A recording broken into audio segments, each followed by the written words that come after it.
If you find yourself staying up at all kind of hours of the night, putting your podcast together, editing, distributing it to all your platforms, releasing it, all the things, or you find that it just takes you forever to produce one episode, then this video is designed specifically to help you cut out all of the extra workflow that's just not necessary. I used to do all the things. So in my experience, I used to podcast all of it by myself. After I would record an episode, I would go home and I would start to edit immediately. Now, I recorded 4 to 6 episodes in a day. So, I don't recommend anybody recording that many episodes and then even getting started on editing on the same day, but that was my life at one point. And then I got to a point where I had a bit of a process. I had so many episodes recorded that I didn't have to stress myself to get them edited in a specific amount of time. And then I got to a point where I could actually delegate some of the work. And I want to share all of the different steps and things that I learned along the way so that you can cut to the chase and really get to the bag and save yourself some time in the process.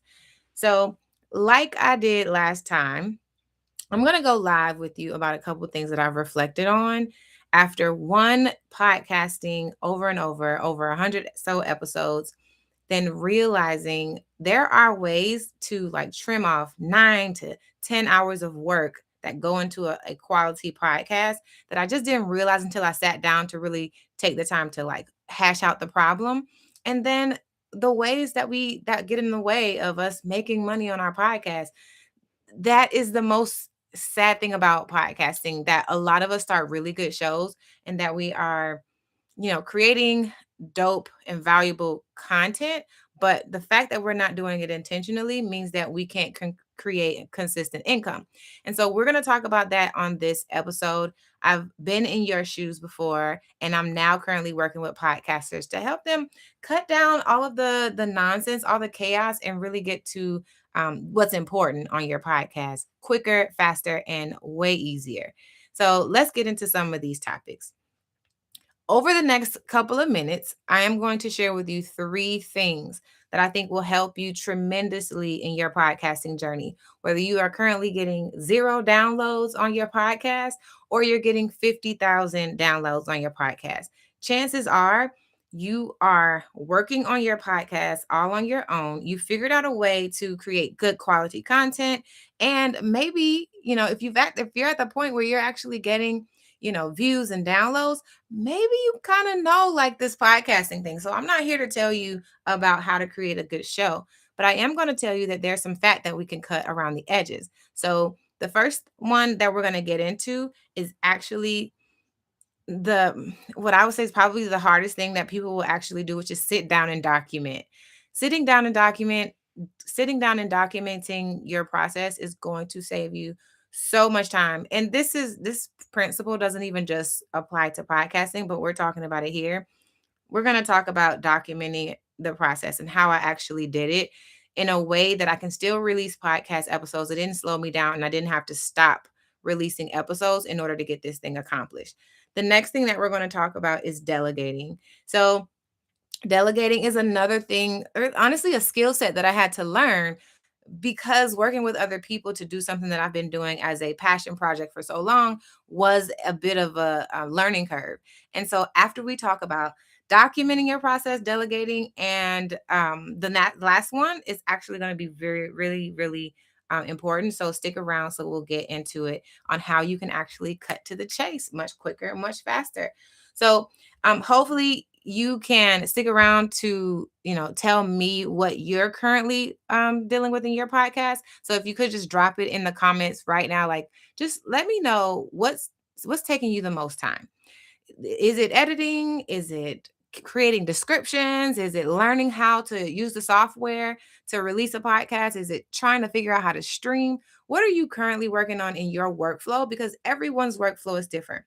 So I think before I get into these tips, let me tell you what my workflow used to look like and how I've actually built systems and processes around it. So at a high level, because I'm not going to go into it super detailed, I got to a point in podcasting where a lot of people were reaching out to me to be on my podcast. And because of that, I really didn't have a process of deciding who should be on the show or not. So what you'll find if you look at the Work and Play podcast is that I ended up having a lot of people on there. Some of them were friends, some of them were just people that I met at conferences, and many of them did not fit the intention of the podcast.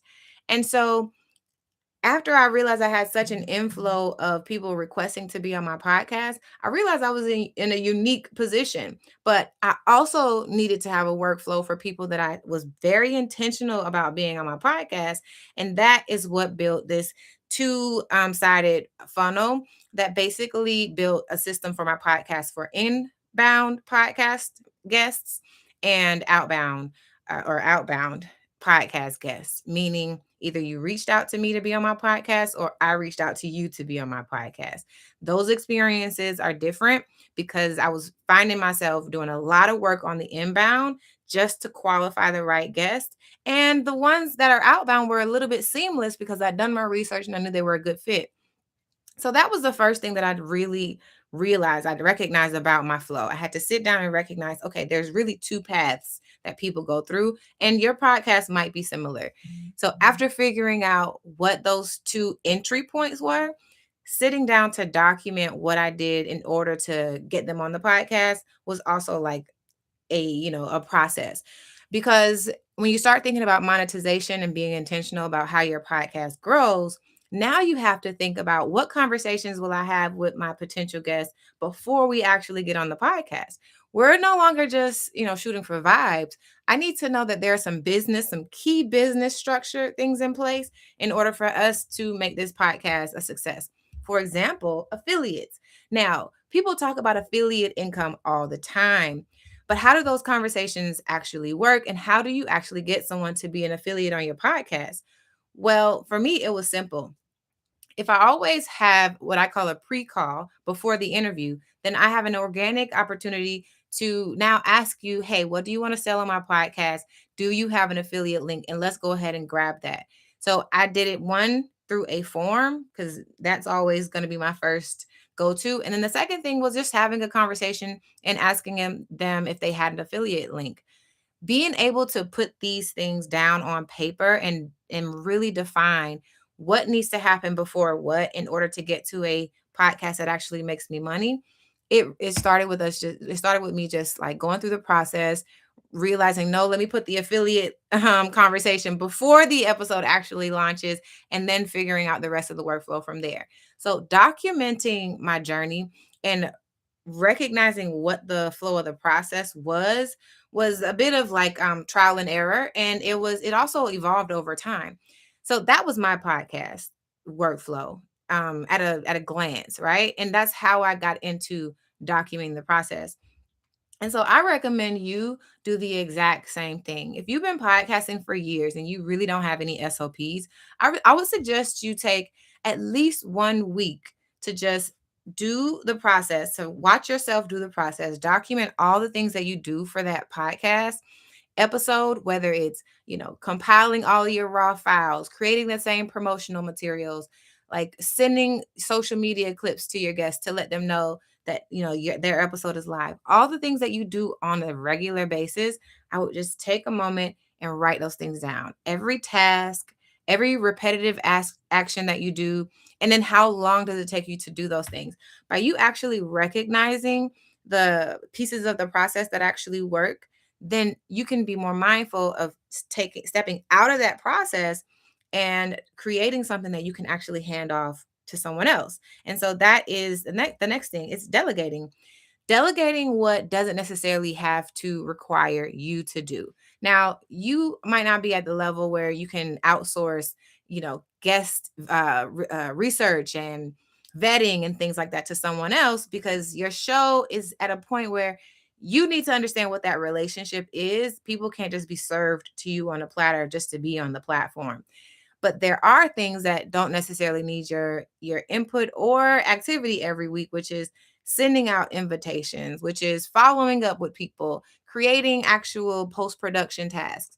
If you think about it, Everything doesn't require you, even if you feel like it needs your eyesight. You might feel like you're the only one who can edit the way you edit. And I promise you, you are not.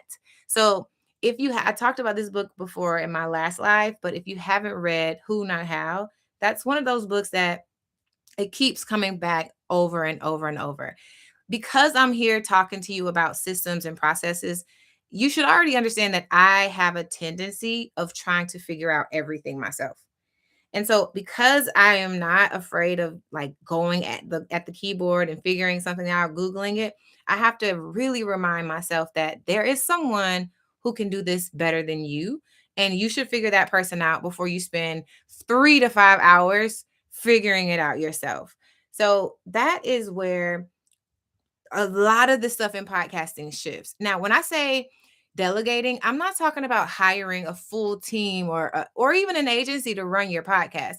I mean, after you've documented your process step by step, one simple VA, and they can be overseas or in the States, one simple VA can really be a game changer, and they can literally take your execution process to the next level. So whereas you only have 24 hours in a day to both be a guest, I mean a host, and to do all the administrative things, by allowing someone to take that role, you really free your mind up to think about monetization and also the guest experience in a way that elevates your brand and it elevates your podcast.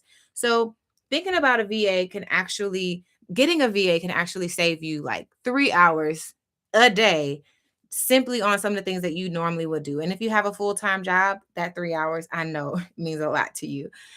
It is literally a game changer. They can take 3 hours off of your schedule, and depending on the skill set that you hire for, you can hire an editor that's a VA, or you can also hire someone who does more of like the back end. But the key here is if you hire specifically a podcast VA, then they're trained to do both and they are an expert at one. You can hire a podcast VA who's really, really good at editing and knows how to do descriptions. And then you can also hire a podcast VA who is really good at the SEO and the description part, and you can leave more of the editing to just you having a decent quality podcast. So hiring a VA is super concrete. Being clear on not only what your process is, but having your VA do it over and over again allows you to document the tasks that get done on a consistent basis. And now we're talking, because in this world of AI, we don't really know what our team does a lot of times. We tell them what to get done and then we go off and wait for the outcome to happen. But in a world where we can use AI to really consolidate everybody's time and enhance everyone's thinking, knowing what your VA does and what their normal tasks are can really take you to the next level. I remember the first time I had to work with a VA, and it wasn't I had to, I got to. I got to work with someone who was amazing at what she did, and she was also learning out a couple of things. But because of that teamwork, I really was able to just show up on my podcast, have a really good conversation, and then the last thing that I needed to do was upload the footage to the cloud. Once that footage was uploaded, everything else was out of my hands because I literally documented everything so she knew what to do. I could go off and have lunch with my guests, come back, and everything would be edited. And then, no issue. We can literally wake up the next day and do it all over again. So, I really want to encourage you that if you're afraid of hiring someone because you feel like no one else can do it like you do it, or the skill set isn't there, you don't need to ask yourself, or you don't need to hold yourself back because of that thing. You need to ask yourself, how can I make this thing better? And it's not even how. Who do I need to make this better? Right? So you don't necessarily even have to think about how to train this person.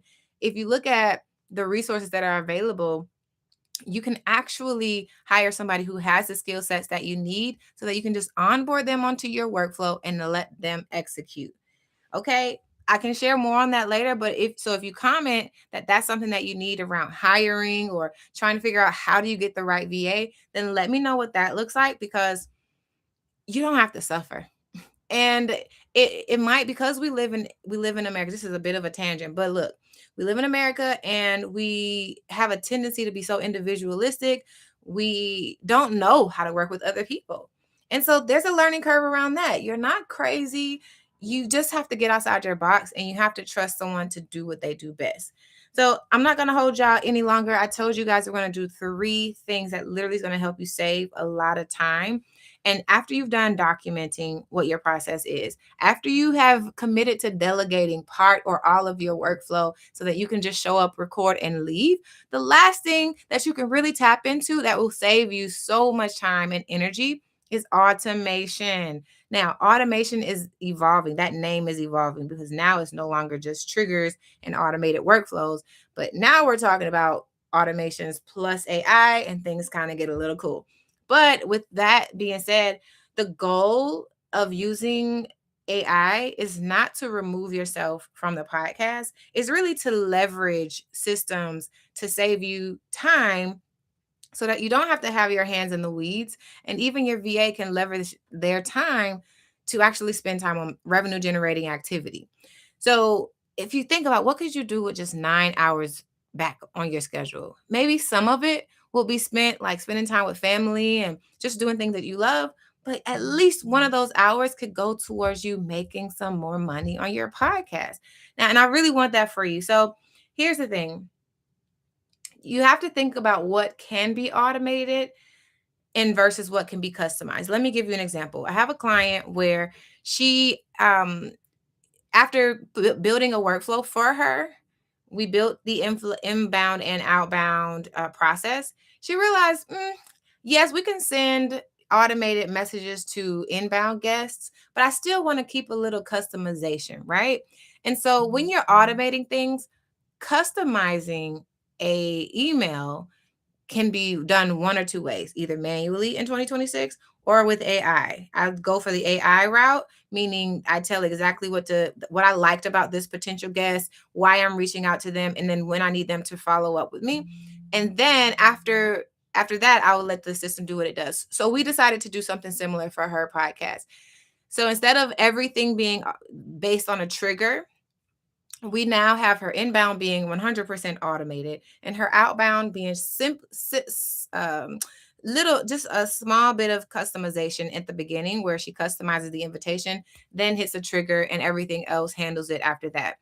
Even if you enjoy being a part of the guest management process, everything doesn't have to be 100% automated. It's really about what works for you and what's sustainable. So thinking about what can you automate just looks like, what do we do over and over again? Documentation, right? What is it that my VA and I communicate every single time, where she can literally just send me the same link to the same files every single week? How can we automate that? And then when you put all that into one system, it just takes the entire process of editing, post or recording, post production, releasing your episode, promoting your episode, having post interview conversations, all streamlined into one simple funnel so that you're not thinking about what happens next. You're not managing these relationships in your brain, and you're not all over the place using multiple different systems to just keep your head on straight. So I really, really hope that these 3 things helped you get clear on how you could possibly save yourself some time. You don't necessarily have to kill yourself to release a really good episode. So whether you're documenting, delegating, you're at the delegating level, or you're at the automation level, as long as you're moving towards, streamlined and peace, I am all happy for you. So again, I want you to just drop it in the chat. Where do you spend the most time currently in your workflow? Because as I realize I'm working with other clients, everyone has the thing that they really love doing. Some people love editing and some people hate editing. Some people love reaching out to guests. Some people hate it. And so having you tell me what's your biggest pain point, where do you spend the most time, would really help me, and even improving the systems that I created on the back end, and the things that I'm working on. Now, if you want to know what systems I'm talking about, how I'm building it, I share a lot more on my Instagram. So you can find me on Instagram to just say hi, or you can actually book a call with me to see if the workflow that you're currently using can be optimized, how it can be optimized, and how we can close the gap between a quality show and a monetized show. So without further ado, just find me on Instagram. It's at Ariel_. Send me a DM. Let me know that you want to work together. And I am all set, like super excited to support you and figuring out what workflow is best for you. If we can do that, then the rest kind of handles itself. So until next time, I hope y'all have a wonderful day. Tell me in the comments what you thought. What's the biggest takeaway for you? But until next time, I'll see you later. Peace.